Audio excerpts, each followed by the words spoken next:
Assalamualaikum warahmatullahi wabarakatuh. Selamat siang kepada Bapak Surya dan yang menonton hasil presentasi kami ini. Kami dari kelompok 5 akan mempresentasikan analisis kawasan Jalan Raja Wali Koridor Jembatan Merah Plaza Surabaya. Saya Muhammad Arif Zulfikar, NRP 505201129. Saya Muhammad Faldi Amrila Zulkarnain, NRP 501520142. Saya Rafil Putra Rasirwin dengan NRP 515201132. Saya Dekarnan Saputra, NRP 501520124. Saya Inaka Maitri Dawati, NRP 50152011168. Dan saya Watanis Naini, NRP 5015201153. Nah, berikut adalah poster dari kelompok kami. Terdapat latar belakang, gambaran umum, peta, geometrik jalan, dokumentasi, masalah, dan potensi koridor JMP Surabaya. Untuk penjelasan lebih lanjut akan dijelaskan di slide berikutnya.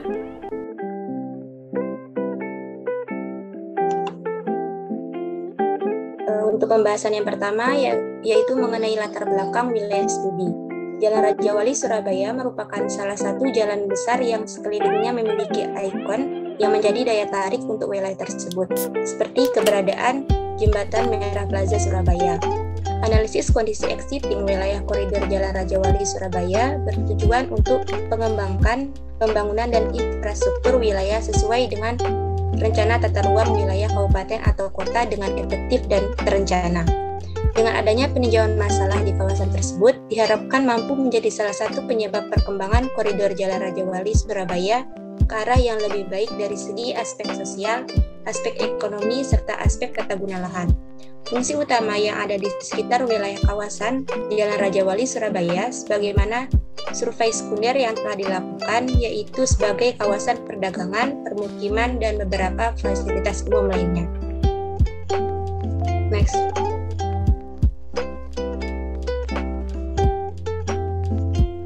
Selanjutnya yaitu peta dan geometrik jalan. Untuk peta yang pertama yaitu peta batas wilayah dari studi kasus yang kita angkat, yaitu wilayah Jalan Raja Wali, koridor Jembatan Merah Plaza.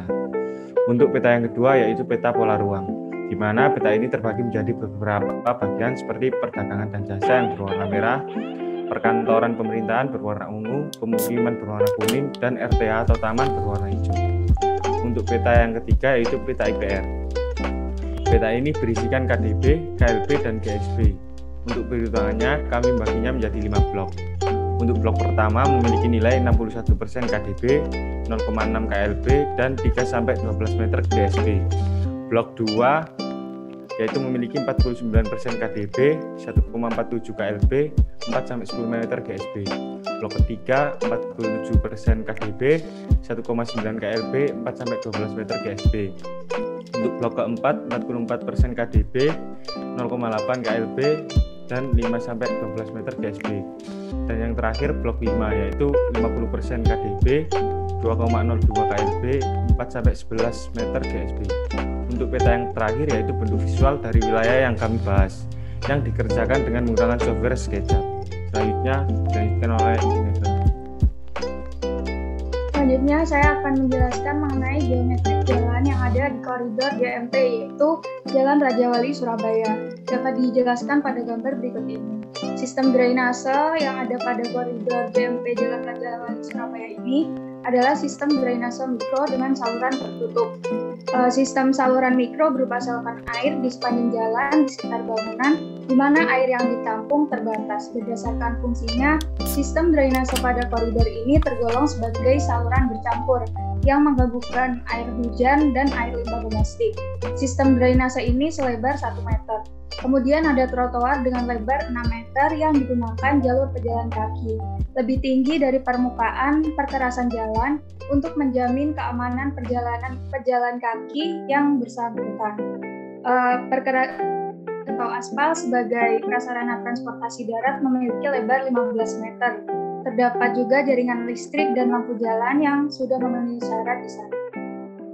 Kemudian dijelaskan oleh teman saya.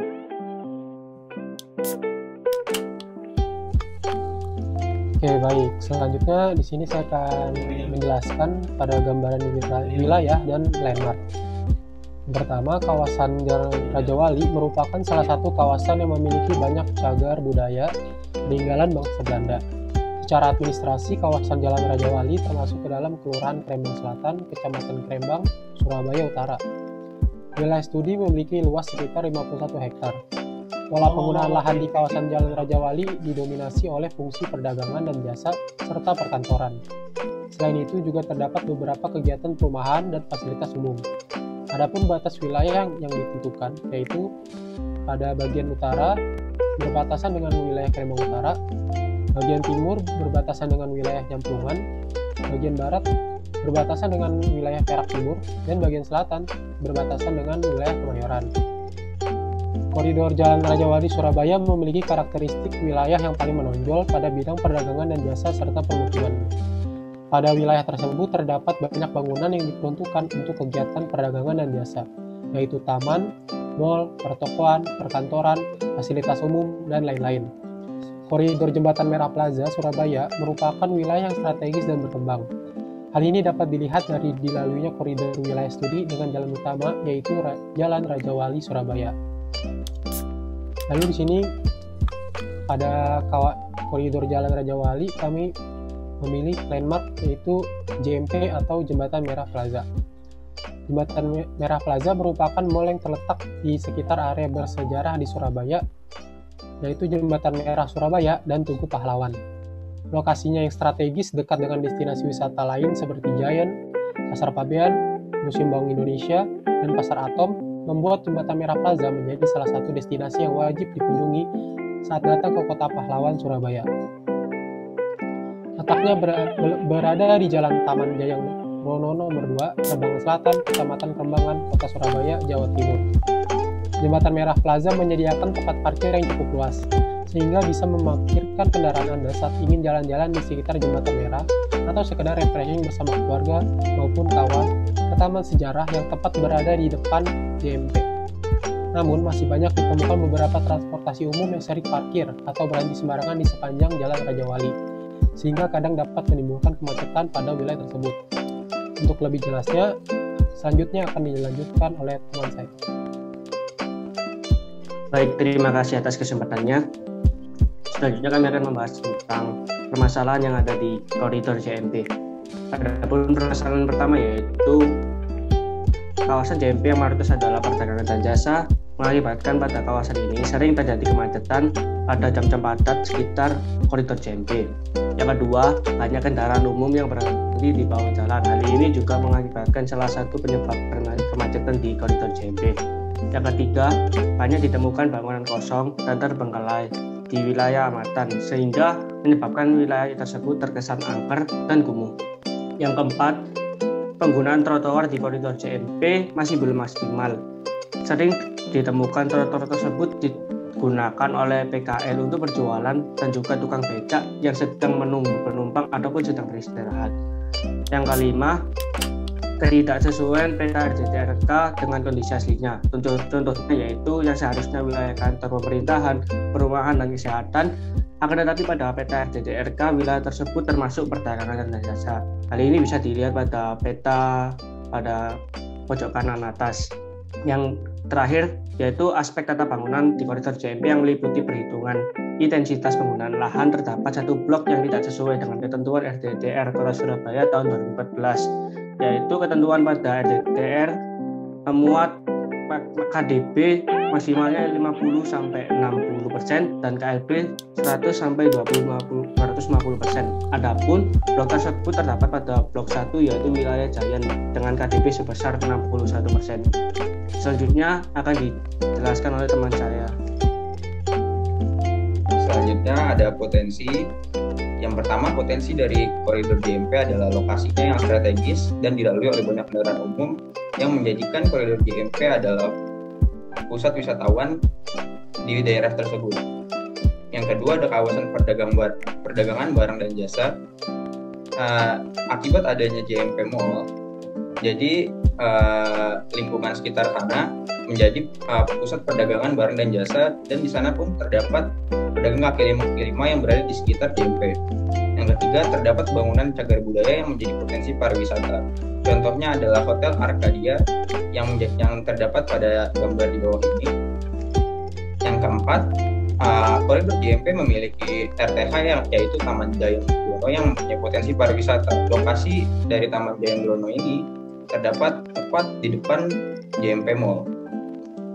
Yang terakhirnya, yang kelima, lokasi koridor JMP merupakan tempat bersejarah atau cagar budaya. Menampilkan hasil 360 dari hasil SketchUp koridor JMP yang kami telah buat.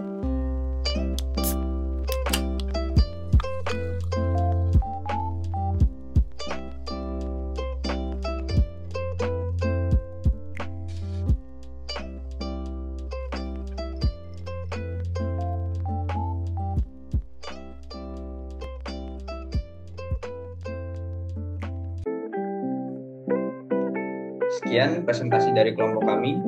Kurang lebihnya mohon maaf. Assalamualaikum warahmatullahi wabarakatuh.